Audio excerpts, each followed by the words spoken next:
Bonjour, bienvenue sur la chaîne Astrosphère.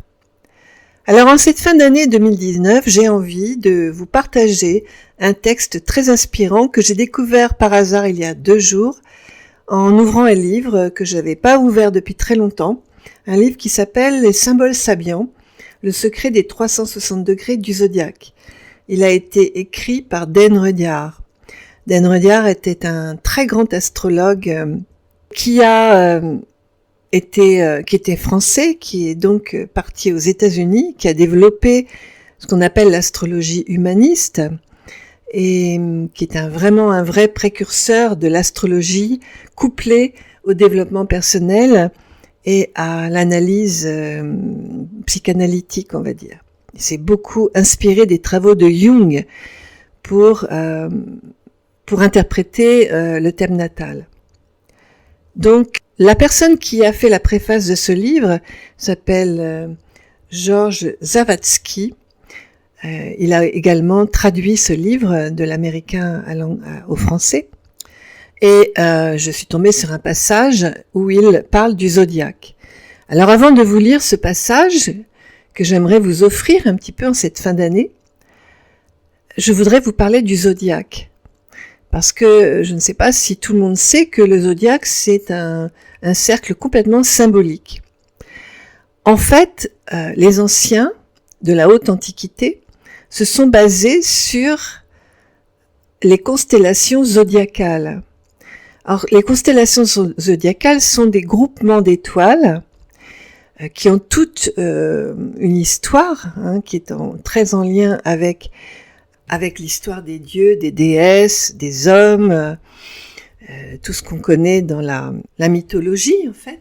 Et ces constellations ont différentes tailles. Il y a des grandes constellations, il y a des petites constellations. Et vu de la Terre, les planètes se déplacent devant ces constellations. C'est pour ça que l'on peut dire que Vénus se trouve dans la constellation du Capricorne par exemple, que Mars se trouve dans la constellation du Scorpion. C'est parce que vu de la Terre, on a l'impression que ces planètes sont en train de traverser ces constellations. Et pour les anciens, il était important que on puisse calculer de façon très précise, certainement, la position des planètes. Donc, ils ont inventé le zodiaque. Alors, qu'est-ce que c'est le zodiaque ? Eh bien, c'est un cercle de 360 degrés qui reprend ces 12 constellations. Et le principe est de diviser ces 360 degrés, ce cercle, donc, en 12 parties égales de 30 degrés. C'est ainsi qu'est né le zodiaque. C'est-à-dire, zodiaque, ça veut dire que le cercle des animaux, en fait. Et donc, on retrouve effectivement beaucoup de signes du zodiaque qui sont en lien avec des animaux.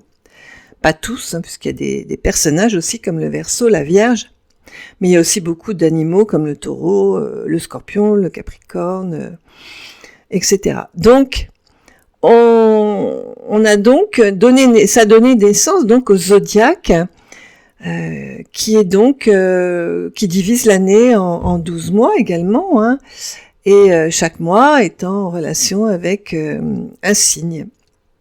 Voilà. Alors maintenant que je vous ai expliqué ce qu'est le zodiaque, qu'on appelle donc zodiaque tropical, le zodiaque sur lequel on base l'étude du thème natal et comment dire le dessin du thème natal.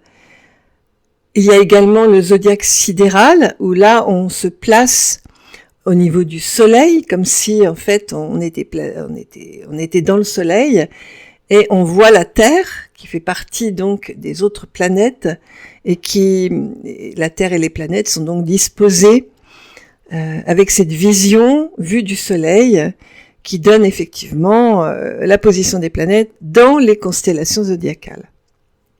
C'est pour ça que l'on a découvert qu'il y avait un 13e signe, le Serpentaire, qui serait situé entre le Scorpion et le Sagittaire, et que beaucoup d'astrologues tiennent compte de ce signe du Serpentaire. Mais dans le zodiaque tropical, il n'y a pas de Serpentaire, il y a juste 12 signes du zodiaque. Voilà. Donc, je vais maintenant vous lire le petit texte qui parle justement du zodiaque. Et je vous laisse méditer sur ce texte qui est très beau, très inspirant, magnifique, je dirais, et que je vous offre en cette fin d'année 2019. Voici donc cette citation. Le zodiaque est donc signe de vie et symbole de paix. Il est le suprême symbole qui nous initie à l'architecture sacrée des âmes, au temple vivant de l'humanité.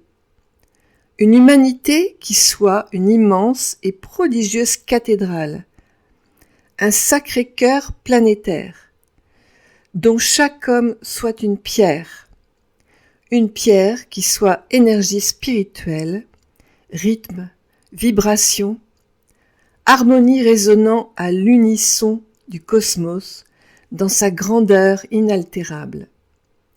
Le zodiaque a été créé par les sages d'une haute antiquité pour nous aider à comprendre le message des étoiles, pour nous exhorter à devenir nous-mêmes des adorateurs des étoiles et réunir tous les hommes de la terre dans un seul chant d'amour et une seule prière de paix. Les étoiles vous aiment, alors aimez les étoiles. Voilà mes amis, je vous souhaite une très belle fin d'année 2019, de merveilleuses fêtes de fin d'année, et je vous donne rendez-vous en 2020. À bientôt. Au revoir.